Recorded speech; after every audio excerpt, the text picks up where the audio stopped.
नमस्कार, स्वागत है आपका एबी एकेडमी दुमका में।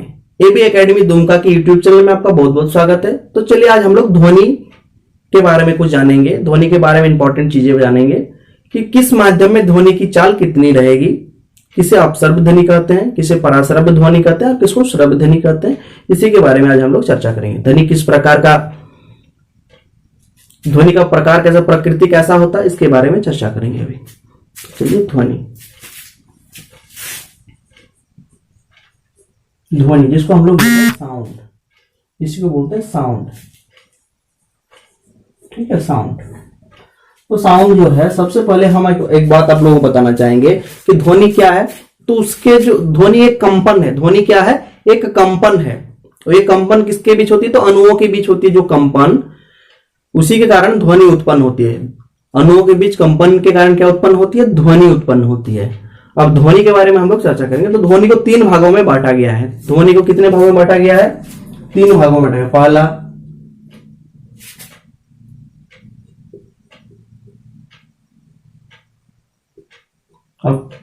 अपश्रव्य ध्वनि,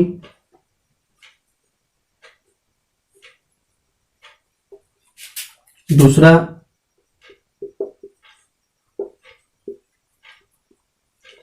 श्रव्य ध्वनि, तीसरा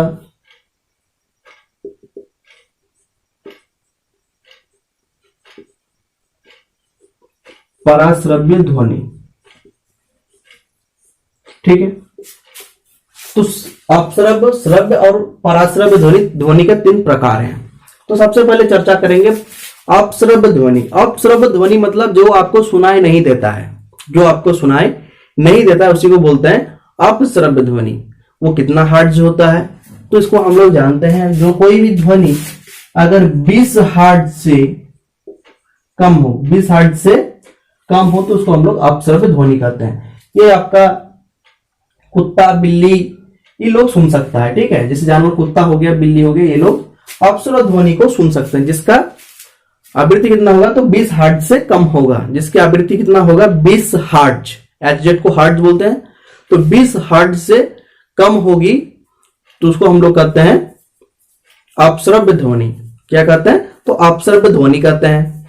चलिए अगला नंबर आता है श्रव्य ध्वनि। दूसरा आता है श्रव्य ध्वनि। श्रव्य ध्वनि मतलब जो इंसान सुन सकता है। श्रव्य ध्वनि क्या है? जो इंसान सुन सकता है। वैसे ध्वनि का आवृत्ति होगा, उस बीच होगा, उसका पारस जो होगा, उस पारस के बीच में अगर वो ध्वनि रहेगा तो उसको हम लोग सुन सकते हैं, वो हमें सुनाई देगा।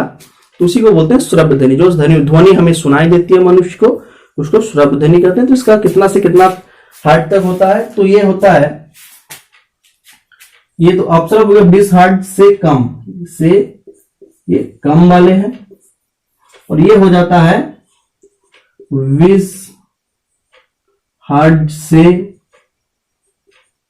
कितना तक?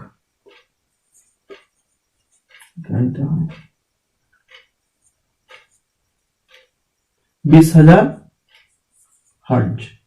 तो श्रव्य ध्वनि कितना है उसका पारस? तो 20 हर्ट्ज से 20,000 हर्ट्ज के बीच जो आपका ध्वनि होता है, जिसका तरंग आवृत्ति, जिसका श्रव्य ध्वनि का आवृत्ति कितना है? तो 20 हर्ट्ज से 20,000 हर्ट्ज के बीच में अगर वो ध्वनि रहेगा तो उसको इंसान सुन सकता है। तो उसको हम लोग श्रव्य ध्वनि बोलते हैं।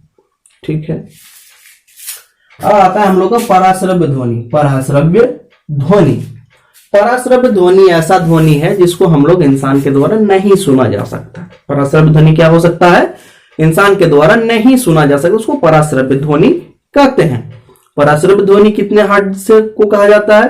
तो 20,000 हर्ट्ज से ऊपर की जो ध्वनि है उसको पराश्रव्य ध्वनि कहते हैं। ठीक है, कितना होगा? तो 20,000 हर्ट्ज से ऊपर। ठीक है, ये क्या है? इसको बोलते हैं पराश्रव्य ध्वनि। कौन निकाल सकता है? तो चमगादड़। चमगादड़ जो है, इसके मुंह से आपको वो ध्वनि निकलता है जो 20,000 हर्ट्ज से ऊपर का होता है। उसी पराश्रव्य ध्वनि के कारण वो नहीं टकराता है, वो इधर से उधर उड़ता है, तो वो चीजों को या फिर अपने शिकार को पहचान लेता है। किसके द्वारा? तो पराश्रव्य ध्वनि। कितना हर्ट्ज होता है पराश्रव्य ध्वनि?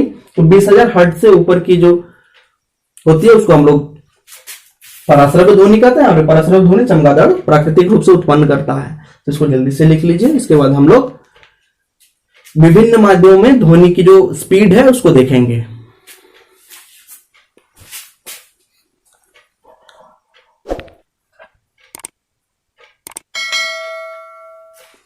तो चलिए कुछ माध्यमों में, कुछ जो माध्यम है, कुछ माध्यमों में ध्वनि की जो चाल है उसके बारे में भी हम लोग चर्चा करेंगे, किसमें कितना है। तो चलिए इसको शुरू करते हैं, है ना। तो सबसे पहले आता है हम लोग का CO2। तो CO2 में कितना हो जाएगा 267। ये क्या मीटर पर सेकंड में, कितने है मीटर पर सेकंड में है ना, मीटर पर सेकंड। ठीक है, सारे मीटर पर सेकंड में होगा। 267 कितना हो जाएगा 267 हो जाएगा ध्वनि की चाल किसमें CO2 में। CO2 में 267। वायु में कितना हो जाएगा, वायु में 332 होता है, 332 मीटर पर सेकेंड हो जाएगा। ठीक है ना, वायु में कितना हो जाएगा 332, वायु में कितना हो जाएगा 332। और सबसे पहला क्या था हम लोगों का CO2 में होता है 267, कार्बन डाइऑक्साइड में 267 और वायु में होता है 332 मीटर पर सेकेंड। अगले नंबर पे आते हैं हम लोग भाप पे। भाप जब 100 डिग्री पे हो, भाप जब 100 डिग्री पे हो तो आपका हो जाता है 405। कितना हो जाता है 405 मीटर पर सेकेंड। ठीक है, भाप में 405, भाप में कितना हो जाएगा, तो भाप में 405 मीटर पर सेकेंड का रफ्तार होता है ध्वनि का। अगले नंबर पे आता है हम लोग का अल्कोहल। तो अल्कोहल में बहुत आसान है, अल्कोहल में 12-13 कितना हो जाता है 12-13 मीटर पर सेकेंड, 12-13 मीटर पर सेकेंड। ठीक है ना, मतलब 1213 मीटर पर सेकेंड आपका अल्कोहल में होता है। ठीक है, अगला आ जाता है हम लोगों का हाइड्रोजन। अल्कोहल के बाद हाइड्रोजन, ये अल्कोहल का है। इसके बाद आता है हम लोग का हाइड्रोजन। हाइड्रोजन में कितना होता है, तो इसमें होता है 1269 मीटर पर सेकेंड। हाइड्रोजन में कितना होता है 1269 मीटर पर सेकेंड का स्पीड होता है ध्वनि का। ठीक है, हाइड्रोजन में ध्वनि का स्पीड कितना होता है 1269 मीटर पर सेकेंड। चलिए अगले नंबर पर हम लोग तो पारा। पारा में कितना होता है, तो पारा में होता है हम लोगों का पारा में होता है 1450 मीटर पर सेकेंड। पारा में कितना होता है 1450 मीटर पर सेकेंड। तो पारा में जो स्पीड है ध्वनि का, पारा में जितना भी ध्वनि का स्पीड है वो कितना होता है 1450। ठीक है, तो चलिए इसको जल्दी से लिख लीजिए, आगे हम लोग और चर्चा करेंगे।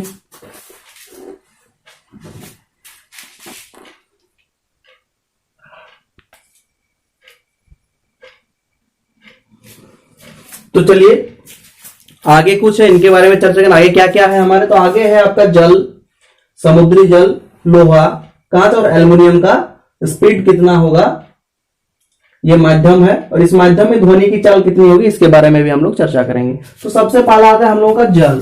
तो जल में कितना होगा, तो आप लोगों को जैसे पता ही है जल में होता है 1493। कितना होता है 1493 मीटर पर सेकेंड। जल में कितना होता है स्पीड, तो जल में जो है, जल में ध्वनि का स्पीड 1493 मीटर पर सेकेंड होता है। 1493 ठीक है। अगला नंबर हम लोग ये आता है समुद्री जल। समुद्री जल में होता है हम लोगों का 1533 मीटर पर सेकेंड। ठीक है, समुद्री जल में ध्वनि की चाल कितना होता है 1533 मीटर पर सेकेंड होता है। समुद्री जल में थोड़ा सा नमक वगैरह होता है, NaCl, सोडियम क्लोराइड होता है, उसका घनत्व ज्यादा होता है, तो इसी वजह से उसमें स्पीड बढ़ जाता है। स्पीड बढ़ता है, कितना बढ़ता है, तो 1533 मीटर पर सेकेंड होता है समुद्री जल में। ठीक है, अब आ जाता है हम लोग का लोहा। तो लोहा में होता है 5130। लोहा में होता है 5130 मीटर पर सेकेंड। लोहा में कितना ध्वनि की चाल क्या होता है, तो 5130 मीटर पर सेकेंड होता है। लोहा में ध्वनि की चाल कितना होता है 5130 मीटर पर सेकेंड होता है। ठीक है, 5130 मीटर पर सेकेंड। क्लियर है। अगला नंबर है हम लोग का कांच। कांच में ध्वनि की स्पीड कितनी होती है ना, कांच में ध्वनि की स्पीड कितनी होती है, तो कांच में हो जाता है 5640 मीटर पर सेकेंड। कांच में कितना स्पीड होगा तो कांच में जो ध्वनि की स्पीड है, कांच में जो ध्वनि की स्पीड है, कांच में ध्वनि की स्पीड 5640 मीटर पर सेकेंड है ना। चलिए अगला हम लोग देखते हैं।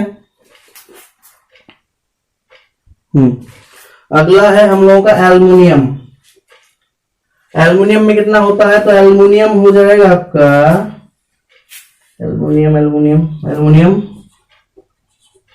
6420 मीटर पर सेकेंड। एल्युमिनियम माध्यम में ध्वनि की चाल कितना हो जाएगा, 6420 मीटर पर सेकेंड होता है। ठीक है, 6420 मीटर पर सेकेंड होता है किसमें, तो एल्युमिनियम में होता है ना। किसमें होता है, एल्युमिनियम में होता है। आप लोगों को चीजें समझ में आ गई। ये हमारे कुछ महत्वपूर्ण कुछ माध्यमों में ध्वनि की चाल कुछ बहुत ही इंपॉर्टेंट है। ये आपके रेलवे के लिए, ये आपकी रेलवे एसएससी या फिर कोई भी स्टेट का एग्जाम आप दे रहे हैं, ग्रुप सी ग्रुप डी की एग्जाम दे रहे हैं, रेलवे की एग्जाम दे रहे हैं, एएनएम जीएनएम की एग्जाम दे रहे हैं, तो ये आपके लिए बहुत ही महत्वपूर्ण होता है। तो उसको वीडियो को बिना स्किप करके अगर आप लोग देखे होंगे तो कोई भी चीज आपकी छूटी नहीं होगी। आई होप आप लोगों को पसंद आया होगा वीडियो। जो नए अभ्यर्थी हमें देख रहे हो चैनल को सब्सक्राइब करें, साथ ही नोटिफिकेशन बेल को प्रेस करें ताकि हमारी साइंस की मजेदार वीडियो आप तक मिल सके। अगर वीडियो पसंद आई है तो लाइक कमेंट शेयर करना ना भूले। चलिए मिलते हैं नेक्स्ट वीडियो में, तब तक के लिए जय हिंद।